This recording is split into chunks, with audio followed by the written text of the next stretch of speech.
Hi, mayong hapon sa tanan. I am Raul T. Alcoran Jr., Cooperatives Development Specialist 2, Developmental Focus here in Zamboanga del Sur. So, kakarong adlaw akong i-present ang ato ang bakong submission of annual nga ato ang ginasunod para sa ato mga micro cooperatives for the year 2024. So, unlike before nga ato ang submission of reports dito lang sa KAIS, tanang mga micro cooperatives or those cooperatives with the total assets of less than 3 million pesos, tapos naka-operate na pod o narehistro na more than 1 year from the date of registrations na amoy bagong um, system for submission of annual reports. Access the site para sa mga micro cooperatives para sa ilang submission of reports. Ato lang mo sa atong website or type inyo ang cda.gov.ph sa inyong browser. So, mugawas ni siya nga page or andayon sa baba, pangitaa ka ning submission of reports. So, i-click mo na siya. Pag-click ana, mugawas ni siya nga screen.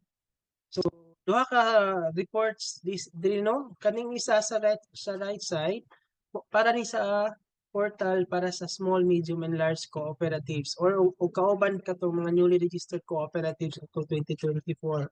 So diha sila magsubmit, click nimo na siya para mo tabok siya sa KAIS.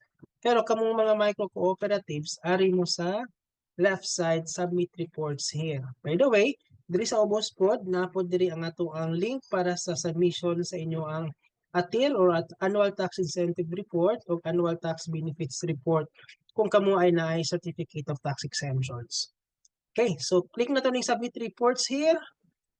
Mo gawas pod ang region kung asa mo nabilong. So, ako kay from Region 9, i-click lang nako ang Region 9.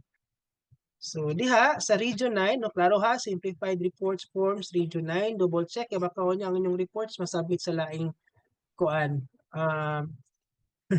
laing region. So, diri, naitay CAPR o audited financial statement. So, same lang na kung kamo familiar mo sa KAIS, same lang na siya sa ato mga reports nga kinahanglan diha. Pag click nimo ana, magawas kaning duha ka Google Forms.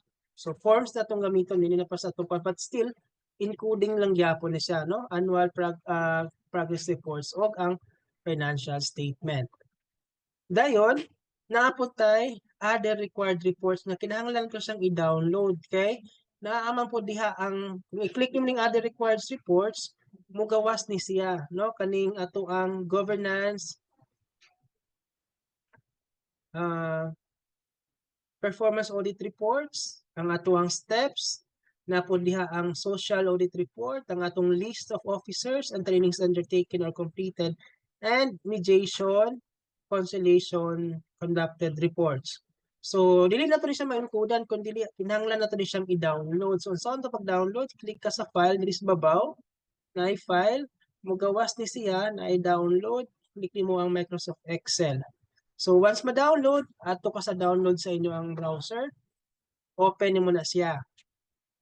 So again, kinahanglan nga ma-submit ang inyo ang physical audited financial statement katong original, kompleto pirma, kauban ng acknowledgement, o ang katong affidavit katong notarized sworn statement from the officers. So submit na ta para dili ta madugayan o kuha o mga certificate of compliance sa inyong cooperatives. So, mayong adlaw o katulang. Thank you very much.